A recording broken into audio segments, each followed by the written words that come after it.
Hello hi नमस्ते भलरे थांतु समस्ते आउ मो वीडियो को लाइक सब्सक्राइब कर दियंतु आस्ते आस्ते वनकम माने तमिल भाषा जेहेतु आम तमिलनाडु रोचु तो तमिल भाषा टिके शिखा पड़ो ना तो वनकम माने हूँ नमस्कार साटिया माने खाई सारे एना पंडा माने कौन कर तो छाड़ू टपिक को आसवा तो आज वीडियो कर मेन थिंग है जड़े मतलब पचारे एक्चुअली बापा माँ को विषय कौन कह मैंने सपोज मुझे म्यारेज कर म्यारेज कली तो मुझे जी भी हो जड़े पचार तो बापा माँ तुम कौन बापा माँ को इम्पोर्टाट कि जो कंपेयर जड़े कर क्या सहित बापा माँ को वाइफ सहित कि क्या सहित तो से जिनसा मुझे बर्तमान एवं कहूँ चाहिए मो भाषा रुहन मुझे जाइए कहूँ हाथ छाड़ गोटे टपिक गोटे भिड कर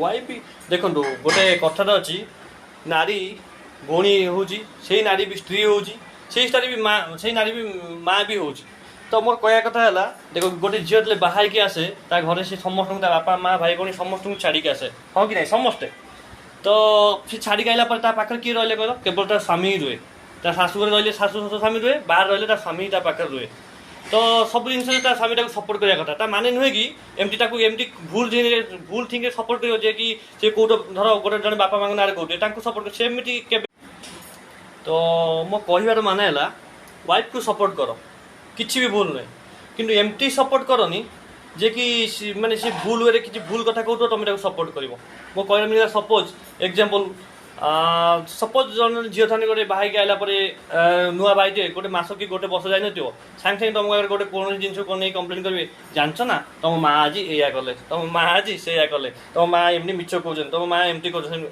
अरे तू मो माँ माँ ना कह तू किए तू कई दिन आसिलु मो लाइफ जहाँ मुझे समस्त लाइफ को देखी समस्त भी देखुए किसी किसी बहुत भल माने भल कौन समस्ते भल समस्ते खराब समस्ते भी भल किसी किसी जिन था आसिक सांगे सांगे गोटे वर्ष गोटे मस न हो सांगे सांगे शाशु शशुर ना कम्प्लेन ये ना कि सेमती किसी पुआ अच्छे से देखते एक्चुअली माने कह भूल कह ठीक कौटा एक्चुअली आनालिज कर किसी अच्छे हाँ मो स्त्री सत कहू कि मो माँ एमती कले मो बापा को एमती कर अरे जो पुओ मैंने निज बापा माँ ना एमती मैंने स्त्री टू शुणिकी सांगे सांगे बापा माँ को भूल बुझुं कि कौन बापा एमती कले कि बापा माँ कर्तव्य कले तुम निज मन को शहे थर पचार तुम कर्तव्य तुम के कर ना मुझे एत बड़ बड़ भाषण दूसरा माने नुहे मुझे पूरा ठीक बोली मुझे कहबार जिन गोटे जिन आप बुझीपारे ठीक कहबार मोटिवेशन गोटे जिन जो मैंने भी आजिकल दुनिया में बापा को हईराण कर बापा माँ को सब क्षेत्र में दोष दौरान कि दोष न दिया कर पुओ बो मैंने कहते बापा माँ यहाँ कर्तव्य से करना तुम कर्तव्य तुम के बाट कर मोर समस्त क्वेश्चन आगे फास्ट तुम कर्तव्य तुम कर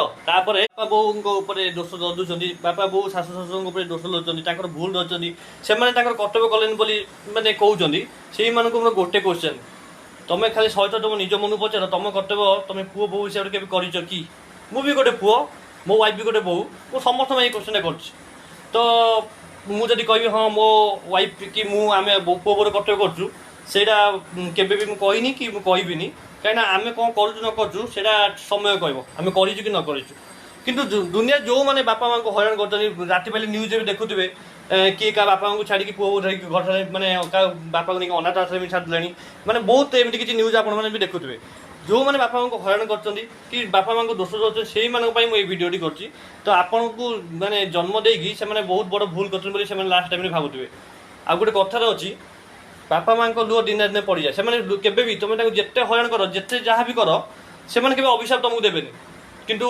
लुहटा पड़ जाए से कहते बापा माँ हूँ जीवन देवता कहीं कहुए पेरेन्ट्स आर लिविंग गॉड कौन कहुए तो से जिनस मुझे गोटे जिन जानी यदि बापा माँ को आशीर्वाद थी तुमको सक्सेस जेको जिन सक्सेस कई भी अटकई पारे यदि बापा माँ को तुम एमती किसी काम कर बापा माँ शाशु शशुर जी भी हूँ तो से आखिर लुह डूरे तुम किसी काम तुम जीवन जिते खुशी तो आगु तुम तुम आखिर एमती दुख आसो तुम निजे से हिसाब से मैंने फिल कर एक्चुअली मुझे एमती किसी भूल करी जहाँफल मुझे केवे भी तुम कौ कार्य फेल हेन सक्सेस तुम पाद छुईब जेको जिन सक्सेस तुम पाद छुईब दिस इज ग्यारेंटेड तो से जिन मुझे गोटे जिन से गोटे कथा कहूँ केवे भी आप बापा माँ को दोष लदेवे भूल बापा माँ को भूल धरिया आम किए आम एमती मैंने अजाणते बहुत बहुत किसी भूल करवा जोटा को आम बापा माँ क्षमा कर कहीं से आखिरे आम सब छोट पिला तो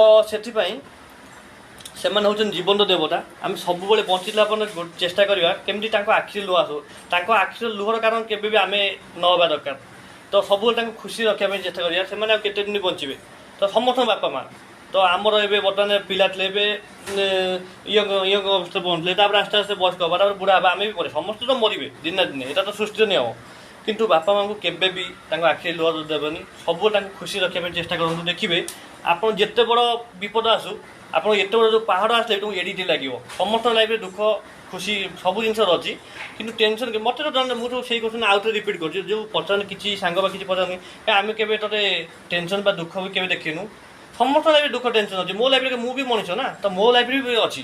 କିନ୍ତୁ ମୁଁ ଏଇଥିପାଇଁ ପ୍ରାୟ ସମୟରେ ମୁଁ ଖୁସିରେ ମୋତେ ଲାଗେନି ମୋ ଲାଇଫ୍ରେ କିଛି ଦୁଃଖ କି ଟେନସନ୍ ଅଛି। କାହିଁକିନା ସବୁଠୁ ବଡ଼ ରିଜିନ୍ ହେଲା ମୋ ଉପରେ ମୋ ବାପା ମାଆଙ୍କ ହାତ ଅଛି, ତାଙ୍କର ଆଶୀର୍ବାଦ ଅଛି। ତ ମୋର ଆଉ କାହାକୁ ଡରିବାର ନାହିଁ। ଯାହା ମୁଣ୍ଡ ଉପରେ ତା ବାପାଙ୍କ ହାତ ଅଛି, ସେ କାହାକୁ ତ ଡରିବି କାହାକୁ? ସେଇ ଜିନିଷ ଯଦି ବାପା ମାଆଙ୍କ ହାତ ମୋ ମୁଣ୍ଡ ଉପରେ ଅଛି, କାହାକୁ ଡରିବା ନାହିଁ, କାହାକୁ ଡରିବା ବି ଦରକାର ନାହିଁ। ତ ସେଇ ଜିନିଷ ହେଉଛି କଥା। ତ ମୋତେ ଯଦି କ୍ୱେଶ୍ଚନ୍ କରାଯାଏ ତ ଜୀବନରେ କାହାକୁ ଅଧିକ ଭଲ ପାଉଛ, ଦୁନିଆରେ ସବୁଠୁ କିଏ ତୁମ ପାଇଁ ଇମ୍ପୋର୍ଟାଣ୍ଟ, କାହାକୁ ଅଧିକ ଭଲ ପାଉଛ? ଡେଫିନେଟଲି ସମସ୍ତେ କହିବେ, ମୁଁ ବି କହିବି ମୋ ବାପା ମାଆ। ସମସ୍ତେ, ମୋ ୱାଇଫ୍ ବି କହିବ ସିଏ ବି ତା ବାପା ମାଆ। କାହିଁକିନା ସମସ୍ତେ ତାଙ୍କୁ ତା ବାପା ତାକୁ ଜନ୍ମ କରି ଏତେ ଗୋଟେ କଲେ, ଆଜି ନା ସେ ମୋ ପାଖରେ ଆସିକି ଅଛି। ସମସ୍ତେ ସବୁ ସ୍ୱାମୀ ସବୁ ସ୍ତ୍ରୀଙ୍କ ପାଇଁ ଗୋଟିଏ ଆନ୍ସର୍ ହେବ ବାପା ମାଆ। କାହିଁକିନା ସେମାନେ ଆମକୁ ଜନ୍ମ ଦେଇକି ଏତେ ବଡ଼, ଆଜି ଯଦି ମୁଁ ଏଇଠି ଠିଆ ହେଇପାରିକି ଦିପଦ କଥା କହିପାରୁଛି, ତା ପଛରେ ମୋ ବାପାଙ୍କ ହାତ ଅଛି। ମୁଁ କଥା ବି ପଟେ କହିବା ସେତିକି ପାଠ ପଢ଼ି ପାରିନଥାନ୍ତି, ସେତିକି ଏଜୁକେଟ୍ ହେଇପାରିନଥାନ୍ତି, ସେତିକି ମୁଁ ଆଜି ଆସିକି ଠିଆ ହେଇକି ଦିପଦ କଥା ବି କହିପାରିନଥାନ୍ତି। ସବୁ ପଛରେ ବାପା ମାଆଙ୍କ ହାତ ରହୁଛି। ତ ସେଇ ଜିନିଷ, ହଁ ସେଇ ଜିନିଷ। ଆଉ ଗୋଟେ କଥା ହେଲା, ତ କାହାକୁ ଅଧିକ ଭଲ ପାଉଛି, କାହାକୁ ଅଧିକ ଇମ୍ପୋର୍ଟାଣ୍ଟ ହେଉଛି? ଡେଫିନେଟଲି ବାପା ମାଆଙ୍କୁ। ତାପରେ କାହାକୁ ଯଦି ପଚରାଯାଏ, ଡେଫିନେଟଲି ମୁଁ ମୋ ୱାଇଫ୍ କହିବି, ସମସ୍ତେ ତାଙ୍କ ୱାଇଫ୍ କହିବି, ୱାଇଫ୍ ମାନେ ତାଙ୍କ ହଜବେଣ୍ଡ କହିବି, ଏଇଟା ତ ନ୍ୟାଚୁରାଲ୍ ଜିନିଷ। କିନ୍ତୁ ମୋ ୱାଇଫ୍କୁ ମୁଁ ବହୁତ ଅଧିକ ଭଲ ପାଉଛି, ଠିକ୍ ଅଛି, ଓକେ। ବଟ୍ ମୁଁ ତାର ମେନ୍ କଜ୍ ହେଲା କାହିଁକି ତାକୁ ଅଧିକ ଭଲ ପାଉଛି ନା, ସିଏ ମୋ ବାପା ମାଆଙ୍କୁ ତା ବାପାଙ୍କ ଭଳିଆ ଦେଖୁଛି। ଶାଶୁ ଶ୍ୱଶୁର ଭଳିଆ ସିଏ କେବେ ଦେଖିନି। ଯିଏ ଯେଉଁ ଝିଅ ଯେଉଁ ବୋଉ ତା ଶାଶୁ ଶ୍ୱଶୁରକୁ ବାପା ମାଆଙ୍କ ଭଳିଆ ଦେଖିବ, କେବେ ବି ତା ମାନେ ସେ ଶାଶୁ ଶ୍ୱଶୁର ତାକୁ କେବେ ବୋଉ ନୁହେଁ, ଝିଅ ଭଳିଆ ଦେଖିବେ। ସମସ୍ତ ପାଇଁ ଏଇଟା। ତା ଭିତରେ ବି ମାନେ କେଉଁ ଏମିତି ବି ଅଛନ୍ତି ଟିକେ ପୁରୁଣା କାଳିଆ ଲୋକ, ଶାଶୁ ଶ୍ୱଶୁର ତାଙ୍କର ବି କିଛି ଭୁଲ ଦେଉଥିବ। ସମସ୍ତ ମଣିଷ ମାତ୍ରେ ଭୁଲ, କେତେବେଳେ ବୋଉର ଭୁଲ, କେତେବେଳେ ଶାଶୁ ଭୁଲ। ଟିକେ ଟିକେ କଥା ଯଦି ଧରିବ କେବେ ବି ହେଇପାରିବ, ସଂସାର ଭାଙ୍ଗିଯିବ। ହଁ, ଆଉ ଗୋଟେ କଥା ହେଲା, ଏମିତି କିଛି ଜାଗାରେ ହେଉଛି କି ଟିକେ ଯେହେତୁ ଆମେ ଏବେ ଏକା ଜେନେରେସନ୍, ଟିକେ ପୁରୁଣା ଜେନେରେସନ୍, ଯେଉଁମାନେ ଟିକେ ପୁରୁଣା କାଳରେ ଯେଉଁମାନେ ଶାଶୁମାନେ, ସେମାନଙ୍କର ମାନେ ଟିକେ ବୋଉମାନଙ୍କ ଭୁଲ ନଥାଏ, ଟିକେ ଟିକେ କଥା ଧରନ୍ତି। ଯେଉଁଟାକି ମାନେ କିଛି କ୍ଷେତ୍ରରେ ମୁଁ କହୁଛି ଶାଶୁମାନେ ବି ଭୁଲ, ମଣିଷ ମାତ୍ରେ ଭୁଲ। କେତେବେଳେ ବୋଉର ଭୁଲ ଥାଏ ତ କେତେବେଳେ ଶାଶୁ ବି ଭୁଲ ଥାଏ। କିନ୍ତୁ ମୋର କହିବାର କଥା ହେଲା, ଆମେ ଯଦି ସେ ଜିନିଷକୁ ଆମେ ନ ଦେଇକି ହଁ ଟିକେ ବାପା ମାଆ ବୋଲି ଭାବି ତାଙ୍କୁ ମାନେ ଏତେ ରିଜିଡ୍ ନ ହେବା, ତ ସବୁ ଜିନିଷ ସଲ୍ୟୁସନ୍ ହେଇଯିବ। ଆଉ ଯଦି ଆପଣ ଟିକେ ଟିକେ ଭୁଲକୁ ଧରିବେ, ଯେ ଆସିକି ଆପଣ ସ୍ୱାମୀ ଆଗରେ କହିବେ ଯେ ମାଆ ଏମିତି କଲେ, ବାପା ଏମିତି କଲେ, ସେବେ ସେ ସଂସାର ଭାଙ୍ଗିଯିବ। କେବେ ବି ସେ ସଂସାର ଇଏ ହେବନି। ସେଥିପାଇଁ ସମସ୍ତ ମଣିଷ ମାତ୍ରେ ଭୁଲ, କିଛି ନା କିଛି ଭୁଲ ଦେଉଛି। ଯେହେତୁ ଆମେ ସାନ, ଯେହେତୁ ଆମେ ପୁଅ ବା ଯେହେତୁ ଆମେ ବୋହୂ, ଯଦି କିଛି କ୍ଷେତ୍ରରେ ଏମିତି ହୁଏ, ପ୍ରାୟ କ୍ଷେତ୍ରରେ ତ ମୁଁ ଜାଣିଛି ଭଲ ଭାବରେ କେବେ ବି ଶାଶୁ ଶ୍ୱଶୁର ବାପା ମାଆଙ୍କର ଭୁଲ ନଥାଏ। ଯଦି କିଛି କ୍ଷେତ୍ରରେ ପୁରୁଣା ଜେନେରେସନ୍ ଲୋକ ଯେଉଁଠି ଟିକେ ଶାଶୁ ଟିକେ ଇଏ ଥାନ୍ତି ହେଉଛି, ଟିକେ ସହିଯାଆନ୍ତୁ, ଆପଣ ଟିକେ ଇଏ ହେଇଯାଆନ୍ତୁ, ଅଟୋମେଟିକ୍ ଆପଣଙ୍କ ବାପା ବୋଲି ଭାବିକି ଆଗକୁ ଦେଖ ସେଇ ଶାଶୁ ସେଇ ଶ୍ୱଶୁର ଆପଣଙ୍କୁ ଯେତେ ଭଲ ପାଇବେ, ତାଙ୍କ ଝିଅକୁ ଭଲ ପାଉନଥିବେ, ତାଙ୍କ ପୁଅ ଜୋଇଁକୁ ଭଲ ପାଉନଥିବେ। ଗୋଟେ କଥାରେ ଅଛି, ଆପଣ ଯେମିତି କରିବେ ସେମିତି ପାଇବେ। ସେଇ ଜିନିଷ ସେ ମୋ କହିବାର ମିନିଂ ହେଲା, ଆପଣ କିଛି ଜାଗାରେ ଝିଅ ବାହା ହେଉଛନ୍ତି, ସେମାନେ ବହୁତ କହୁଛନ୍ତି ନାହିଁ ମୋ ଗୋଟେ ଝିଅ କହୁଛି ମୋ ଶାଶୁ ଭଲ, ଆଉ ଗୋଟେ ତା ସାଙ୍ଗ କହୁଛି ନା ମୋ ଶାଶୁ ଏମିତିଆ। ସେ ତା ଶାଶୁ କେବେ ସେମିତିଆ ନୁହେଁ। ଗୋଟେ ଲୋକ ଥାନ୍ତି କି ଷ୍ଟ୍ରିଟ୍, କି ଆମେ ପଢ଼ିଲା ଦେଖୁଥିବା ଗୋଟେ ସାର୍ ବହୁତ ଷ୍ଟ୍ରିଟ୍ ଥାନ୍ତି, କିନ୍ତୁ ସେଇ ସାର୍ ଆମକୁ କ'ଣ ପାଇଁ ବାଡ଼ାନ୍ତି? ଆମ ଉଜ୍ଜ୍ୱଳ ଭବିଷ୍ୟତ ପାଇଁ, ଆମ ମାନେ ବ୍ରାଇଟ୍ ଫ୍ୟୁଚର୍ ପାଇଁ। ତ ସେଇ ଜିନିଷ କହିବାର ମିନିଂ ଏତିକା। ଏ ଭିଡ଼ିଓର ମେନ୍ ଥିଙ୍ଗ ଥିଲା ବାପାଙ୍କ ବିଷୟରେ। ମୁଁ ଯେତିକି ମୋତେ ଫିଲିଂ ହୁଏ, ମୋ ଫିଲିଂସ୍ ଆପଣଙ୍କୁ ଜଣେଇଲି। କେମିତି ଲାଗିଲା ଆପଣଙ୍କୁ କହିବେ। Till then take care, bye bye.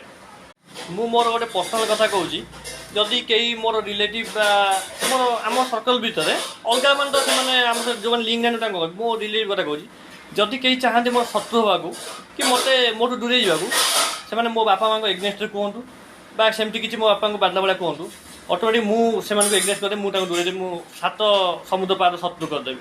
ଆଉ ଯଦି ମୋତେ ଭଲ ପାଇବାକୁ ଚାହୁଁଛନ୍ତି, ମୋ ସହିତ କ୍ଲୋଜ୍ ରହିବାକୁ ଚାହୁଁଛନ୍ତି, ତାହେଲେ ମୋ ବାପା ମାଆଙ୍କୁ ଭଲ ପାଆନ୍ତୁ, ସେତିକି ମୋ ପାଇଁ ଯଥେଷ୍ଟ, ସେତିକି ଏନଫ୍।